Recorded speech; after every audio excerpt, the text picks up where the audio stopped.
Welcome back to the Kuchka channel, everyone. This is your trick of the day. So, we're going to be removing these LB7 Duramax injector cups without any special tools.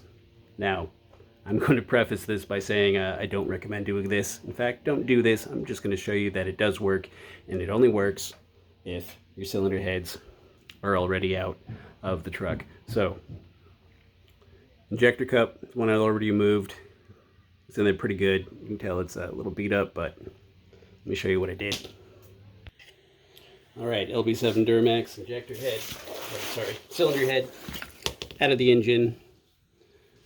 I think you guys already know where I'm going with this. I got an 8mm. This is just big enough to fit around that cup, similar to how I removed the injector with the cylinder head out. I'm just going to give it a little tap-taparoo right there. And it's going to push it right out. Now, I just did this 3 times and it did not damage the injector cup in any way. But this is going to be one of those do as I say, not as I do. I don't recommend doing it this way because you might mash up the bottom of your cups and screw it up somehow. But I just did it. It worked fine for me. I'm going to do it again, show you what happens. Maybe this time I screwed up, and of course I'm going to do it because it's going to be on film. But I'm going to be as gentle as possible.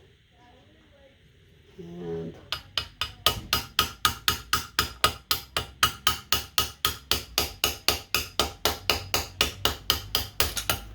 one, we'll just do 2.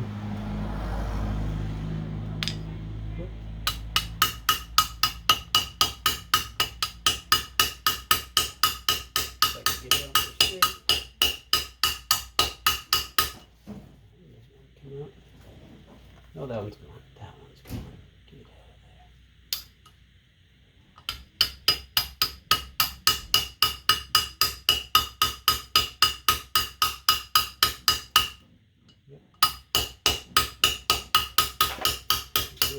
of there. Just pop right out. Grab the cups here, see what that looks like. Okay, doesn't feel gnarred up or anything. We'll just show you. We're in there pretty good. Yep. I was going to get a fancy tool. No, I wasn't. I was going to get a concrete stabby thing. It's late, guys. I'm forgetting what things are called.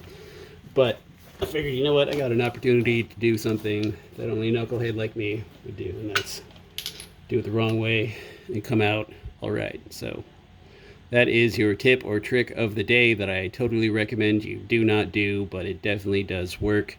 And peace.